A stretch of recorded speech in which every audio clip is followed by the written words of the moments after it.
Hello, I'm Bonnie Langford, and this is The Sirens of Audio. Please leave a review for us on Apple Podcasts. And please like, share, subscribe and comment on our YouTube videos. Then you shall be like us.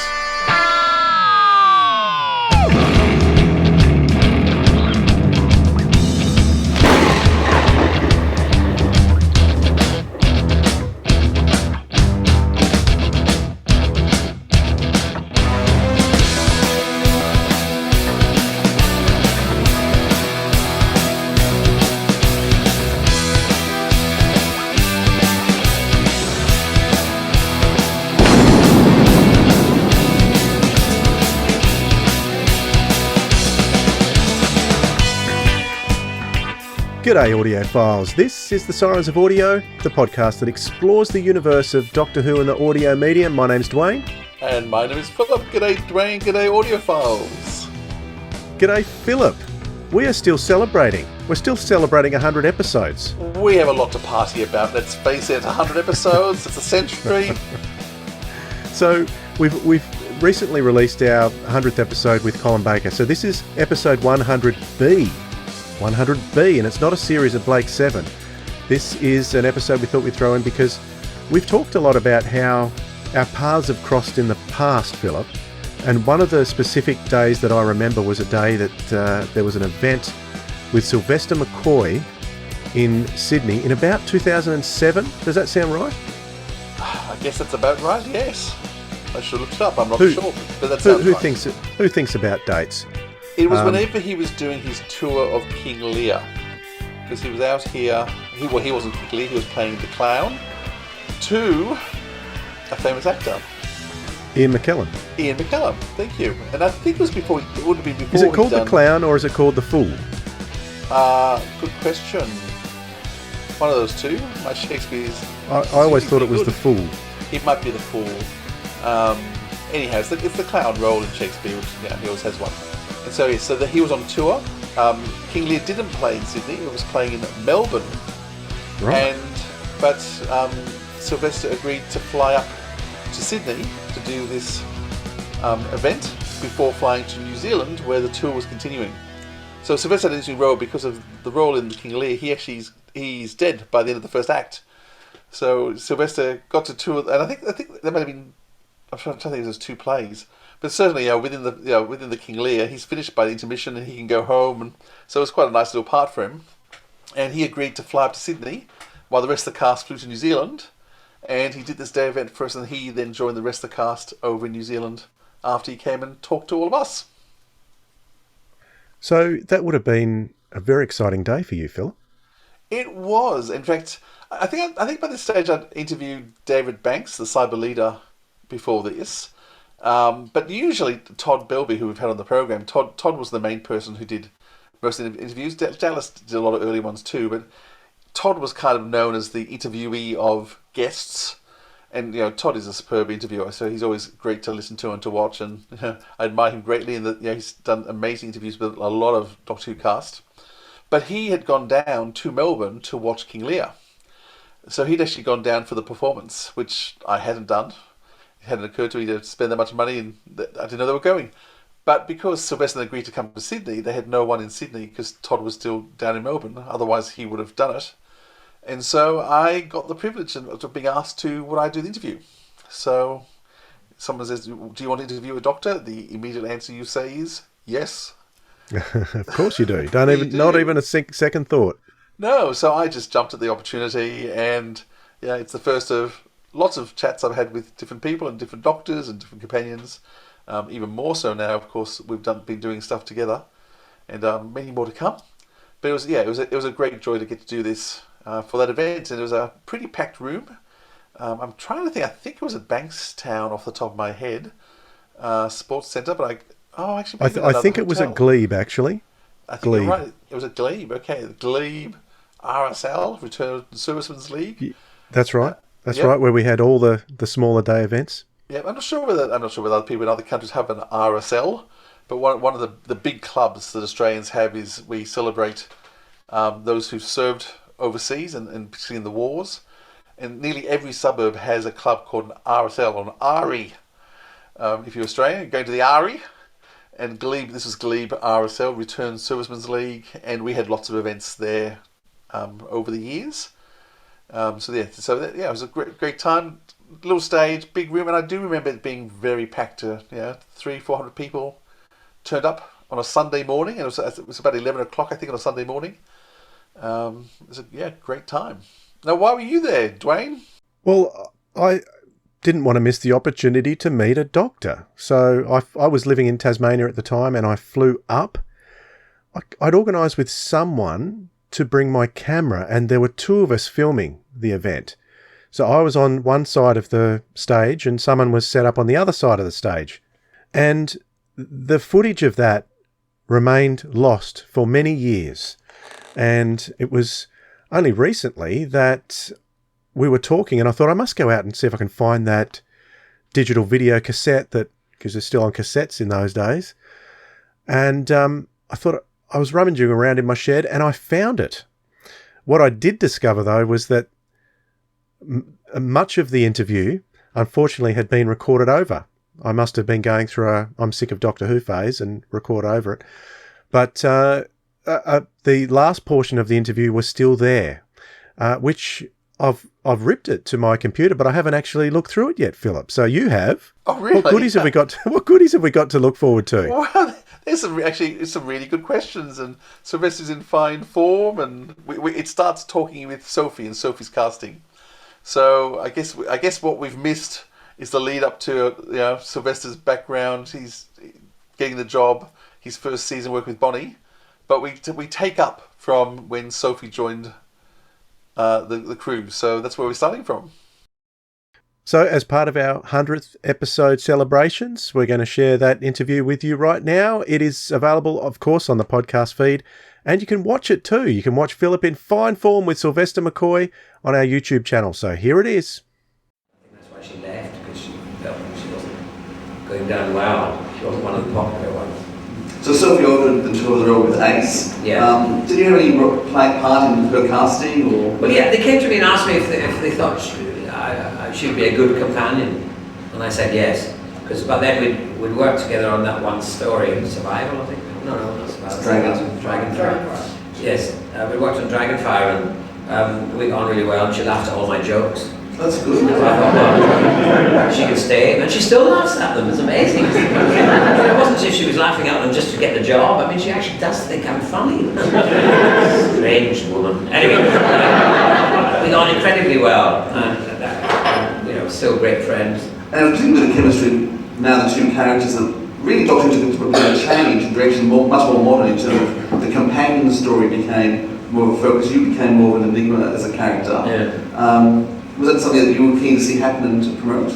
Yes, I mean, when I first took over Doctor Who, I had no idea how to play it. I had a distant memory of Patrick Troughton as being some, kind of a universal hobo or something like that. Slightly clownish, I remember.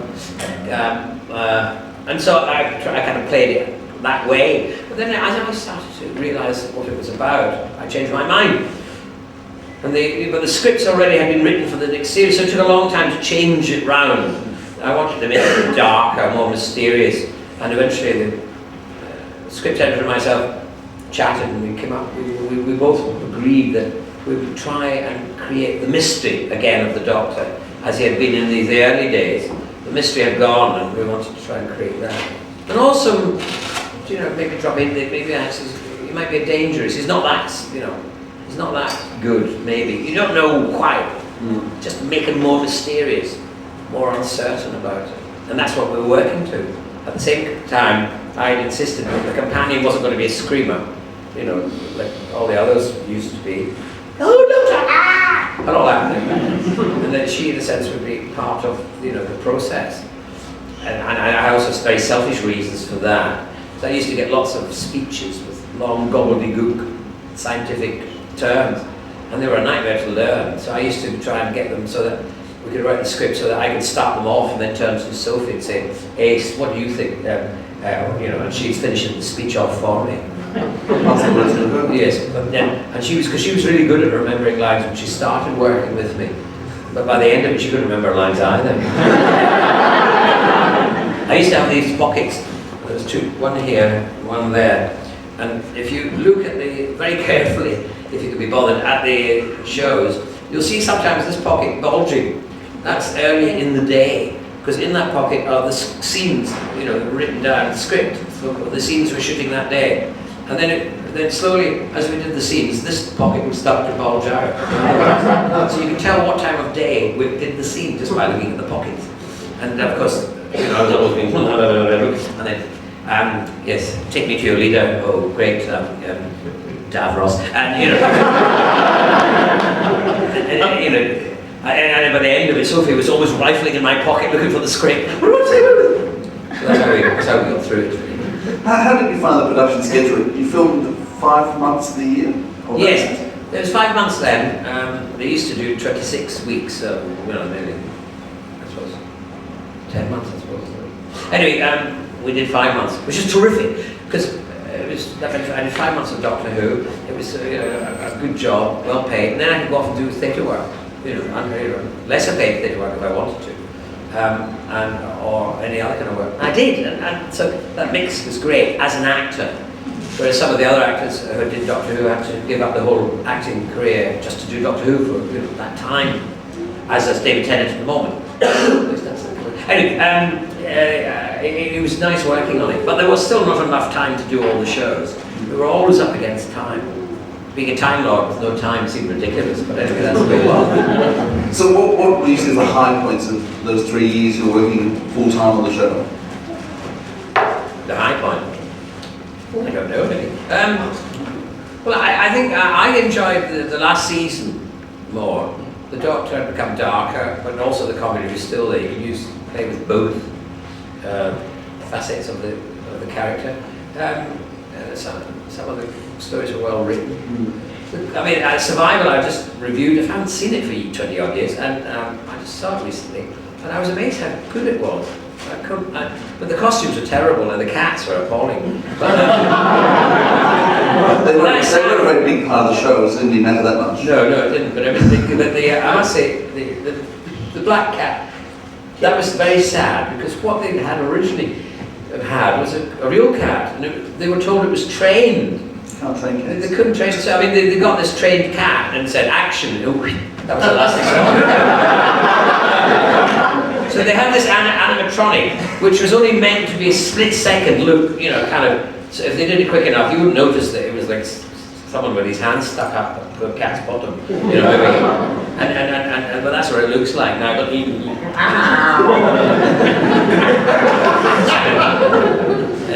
But if you forgive that, the story itself is very good, very dark and very interesting, and the writer's gone on to be one of England's top theatre writers.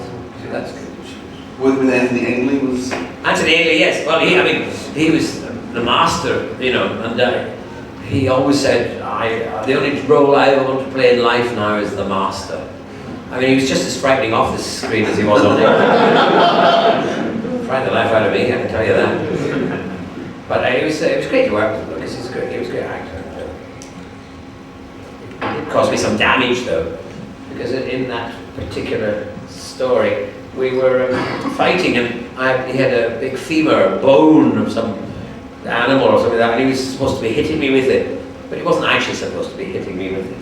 I was supposed to be trying to protect myself, but and he was supposed to kind of make sure that it went into my, like this. But he got carried away, and I was given contact lenses, which originally I was not supposed to wear. And so, but somehow they said, no, we've changed our mind. And so they gave me someone else's contact lenses. There was, I couldn't see, they didn't fit. I was in pain. There was sand in them because we were filming in a sandy place, and it was a heat wave. It was over 100 degrees, and it was surrounded by flames of fire. It was agony, and Anthony Ainley was hitting me with a big bone. That wasn't fun. At the end of that season, of course, the show just wasn't made again. They never officially cancelled it. When did you start realising you weren't getting the phone call to come back to the next one? Oh, well, I didn't realise until I got a phone call from John Nathan Turner. He phoned me up and said, Kent, I'm just sending you a letter. I just thought I'd phone you up to tell you I was sending a letter. That's kind of, I may as well tell you what's in it. Oh, that's all right. I don't know why he sent me the letter. Anyway, it's one of those official things he had to do. Just to say that they were putting it into hiatus. I hate that word. It's a horrible word. Isn't it? And anyway, they were putting it into hiatus, whatever that meant. And that's what they did. And it stayed in hiatus for a long time.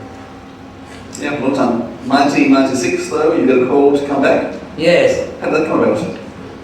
For the television movie? Well, I mean, they just phoned up my agent and said, would I be interested to be in it?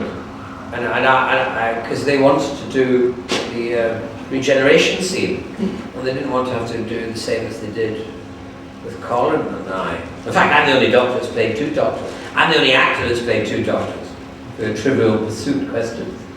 Because I played Doctor number 6. And when they put me in Colin's costume, they lost me for 3 days. With Sylvester, my hand caught. Then they put the wig on me, the curly wig, the blonde wig. It wasn't, Colin had real hair then, but I still got real hair, but it's less of it. But anyway, they put me in his wig and I looked like Harpo Marx, so that's why they had me face down. But they asked me if I'd do the regeneration. I said yes, because I'd always sworn I would, for the fans, because they obviously were disappointed that Colin hadn't done the regeneration. So I did. And at first I thought I might be just under the opening titles. And then they sent me a script and I was in the first 20 odd minutes of the film, which was great. So I definitely agreed to do it. So once they signed the contract, sent me another script, and it ended up only being 10 minutes. But they got me by then, so I couldn't go away. So anyway, I did it. I had a great time doing it. Now, where was that filmed? It was filmed in Vancouver. And it was great to do it and not have any responsibility.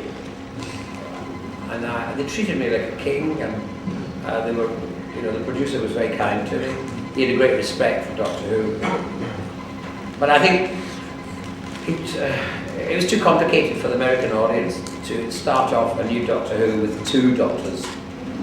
They should have not had me in it. They should have done it as a story, hook the audience, and then explain how the Doctor became, they could have gone back in time and had me come back and recreate that regeneration. So you did that role in 96, and then in 99 you got approached again about playing the Doctor again with Big Finish. Yes. Well, I had actually been making with a guy called Bill Baggs. Yeah, there's a guy called Bill Baggs, and he had been doing kind of pirated versions of Doctor Who, calling him the Professor, and with Sophie and I, and audio, and also he made some films, of video films of Doctor Who type stories. So he kind of kept it alive, and then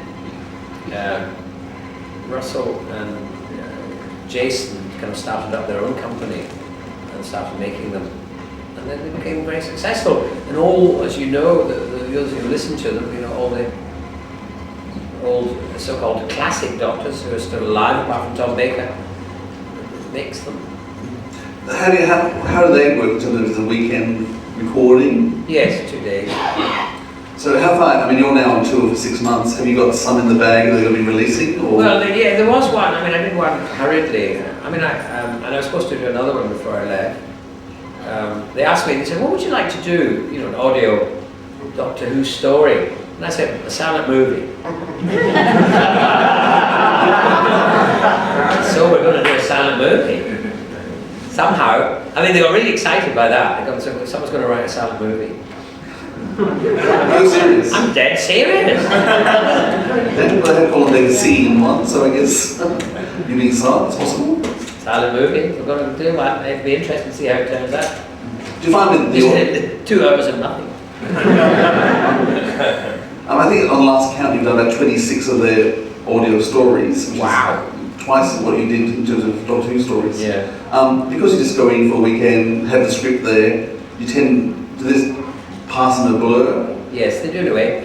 Although I do enjoy doing them immensely, and I like the audio a lot, because I feel that with that you can get really inside the Doctor's head. Whereas on the television or the film, it's a visual thing. Somehow in the audio, you can really get into his thoughts. And the silent movie is going to be much more of that. And it's not going to be silent at all. It's going to hopefully work really well. But it'll be all about the Doctor's thoughts. And you must be great catching up with Sophie and Bonnie and Will. Oh yes, no, regularly seeing Sophie is terrific, and Bonnie, and the various other people over the years that have been involved in Big Finish and in the United Kingdom fandom.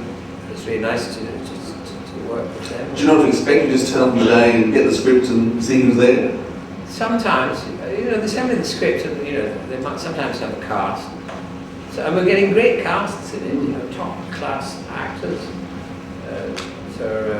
Derek Jacobi's been in one, not with me, but another one, and various other, lardy actors have been in it with me. The one recently I did was this beautiful actress who was James Bond's companion. Timothy Dalton's James Bond had a French girl companion, Miriam Darbo, and she was in it, and then in a sense I don't know if they were thinking of her being my new companion, but I hope so, because she's lovely too. She's a lovely woman. She's really great, bright as a button. Great. Just we'll finish up soon and you'll be back later to answer questions. In terms of the new series, have you been able to see much? No, very little. I saw the opening, Christopher Eccleston, a few of his, which I enjoyed immensely. I thought he was absolutely terrific. He's got great, except for maybe the comedy. His light-hearted side tended to be a bit as if it was an alien sometimes. And I think it's his nature, it's the actor's nature. He's not, he's not known for his sense of humour. But this doesn't take it. He's a great actor. He's absolutely stunning and wonderful actor. But every time he used to smile, it always didn't seem quite fit. That was my only criticism of him. Apart from that, I thought he was terrific. I thought she was stunning. And she actually took on the role of Sophie in a way. It was very similar in Street Kids, very similar kind of storyline. And I suppose the writers and the producers of the new Doctor Who had grown up on my Doctor as well. And, there's a lot of influences I can see in their storylines that came from ours. Well, in the past season, they even took one of the new adventure novels, which was the 7th Doctor story, and made it for the 10th Doctor. Really, did they?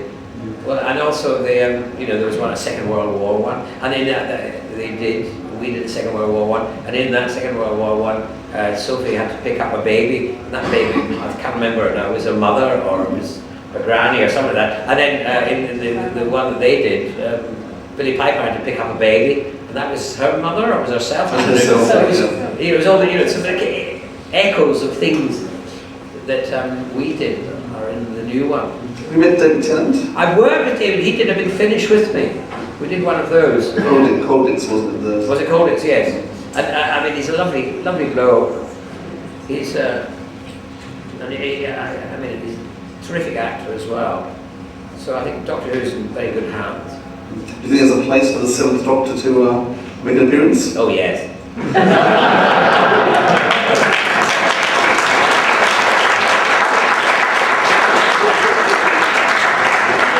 but sadly, I had heard that Russell T. Davies had said that he wasn't going to have, the 5, 10, 25 Doctors or whatever. He said he wasn't going to have Kylie Minogue. And he wasn't going to Kylie Minogue. Oh, you mean he's a liar? Hooray! Oh, I see. But anyway, he didn't say I didn't know he didn't want the master. But anyway, he did. He got Derek Jacobi. So that's interesting. But anyway, he said he didn't want all those egos in one room. How to handle. What egos? I know. Tom Baker, no ego there.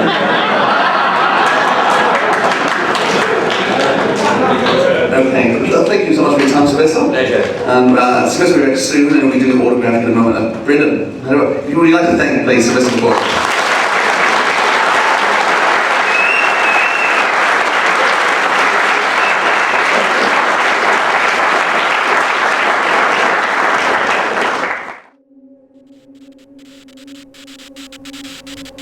This license gives us all the chance to honor my grandfather's lost Antarctic expedition.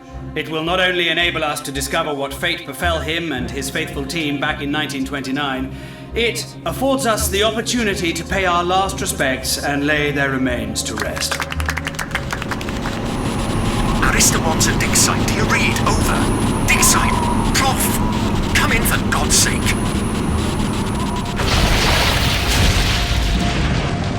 That's taken the ice back about another 10 feet. Still can't see anything. Nothing. Reading's still there. Reads over 2 meters tall. Looks cuboid. Yes, I'm an archaeologist, not a fool. You promised me unusual artifacts and remains, not an impossibly preserved body buried in a layer of ice frozen millions of years ago. Oh my God, it's reptilian.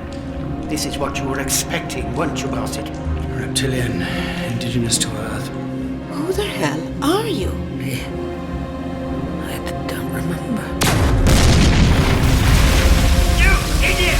Look what you've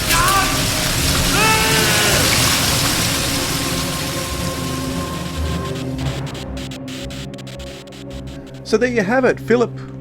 Your time with Sylvester McCoy. What a fantastic trip down memory lane. I've really enjoyed that now that I've seen it. Yeah, actually, it wasn't that was the first time I interviewed him. I actually got to interview him again at another event, Right. but a year or two later. So that was just one of the times I've had the privilege of interviewing Sylvester. Okay, excellent. And hopefully not the last. Absolutely. So I hope you've enjoyed that little trip down memory lane. We've enjoyed bringing that to you for our 100th episode celebrations. But before we go, I reckon we should do recommendation. What do you reckon? Yeah, okay. Well, whose turn is it? Just something that you've been listening to, and just for a change, I think it should be your turn, Philip. Oh, okay then. So I've been listening to a Star Trek podcast called The Delta Flyers. It's just for the Voyager stories, and so it's just two of the original cast. So it's Robert Duncan McNeil and Garrett Wang, who played Harry Kim. And Robert Duncan McNeil was the pilot, and I've just lost his name as well, Tom Paris. So it's the two of them just reflecting. It's quite amusing. Robert Duncan McNeil remembers nothing, really, about the shows at all. And it is set up very much for you to subscribe, which I haven't done. I'm only using the free version, which bases a short introduction, and then they talk about memories from the show. But a lot of the stories are very interesting. And what we don't see is they actually do a commentary. So what they do is, for those who subscribe and pay for it, they watch the episode. And it's obviously during that Robert Duncan McNeil starts to remember so much about the show. And one of the things I think is refreshing about it is they do recognise there's a lot of really bad episodes there. And they do recognise there's some really bad political statements being made and some bad sexism. And so they do commentate on that along the way. And they're prepared to say, yeah, it was a pretty bad episode, and look how stupid our hair looks in that. And so it's a very honest approach to the stories. But there's also lots of really excellent technical advice in there. And they talk about their lessons. That the fifth episode, a new director came on board and taught them how to shake, because they were all shaking the wrong way for the cameras, and to actually look like they were being hit by whatever they were being hit with.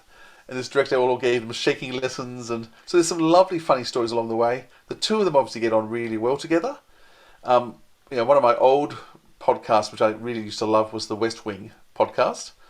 And so it's a similar vein in that, except not all the episodes are good, and there's a bit less nitty gritty. They've had a couple of cast members on, but if you like Star Trek and you like Voyager, there's some really good episodes there worth listening to. So that's my recommendation. What about you, Dwayne? What are you going to recommend? Well, since I've been digging through the archive, i.e. my shed, I found another tape, which I thought was really interesting. And this Marco is Polo. You found the original Marco Polo. Well, I did, but I'm not giving that one up. I'm going to talk about something else. Marco Polo is all mine. I found an old interview that I did, because I had my radio show for about 10 years and scored a few lots of really good interviews actually, but one of my favourites was an in-person interview with Porcupine Tree frontman Stephen Wilson. When they were playing in Melbourne, I was over there and able to score a face-to-face interview, but because it was for radio, I only ever used the audio. I put the audio up on YouTube in the past in segments, but I actually found the video, while I was searching for your interview with Sylvester, and was able to put that up online as well. So I think that's a really interesting interview for anyone who likes progressive rock music. They'll know who Steven Wilson is. It was one of my most thrilling interviews, so I was very nervous to start with, but he's just one of these guys who puts you very much at ease, and he's a great talker, so you don't have to do too much talking to prize it out of him. Got to love those interviewees, Philip, when they do that. So, yeah, it was only about 20 minutes, but I'll put a link in the show notes for that. I've put that up on my YouTube channel now, and it's topical because Porcupine Tree put that album out. That was the last time they toured.